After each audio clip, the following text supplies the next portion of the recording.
When we prioritize keeping a kid occupied, somehow filling time, and we make this our first priority, then you might draw a child away from being bored, but you've also created a consumer where you might have otherwise had a producer.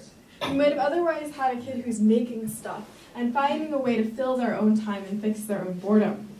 Whether in education reform or organizational management, it's always vital to ask not just what kind of consumers, students, and clients you're creating, but if you're creating producers, if you're creating teachers. And I hope that if I asked you guys who here is a teacher, that you would all stand up.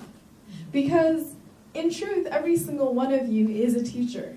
You might not stand up in front of a classroom with a whiteboard and tell someone how to add 1 plus 1, or significantly more complicated equations, but I know that you've taught someone something.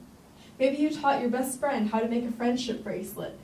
I still don't know how to do that, by the way, so if anyone wants to volunteer to teach me that. Maybe you taught someone what it is to be nice on the playground, or maybe you taught someone what it is to be nice at work.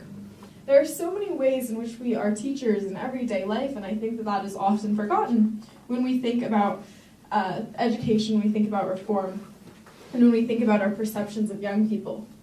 So I think that we need to think about how we can enable students to realize that they are teachers, to realize they have that intrinsic gift, and make sure that they share it. And it's the curiosity that nature inspires, the view out the window on the bus or the car that the author describes so beautifully that gets people to make things, material or immaterial, and we need a generation of makers.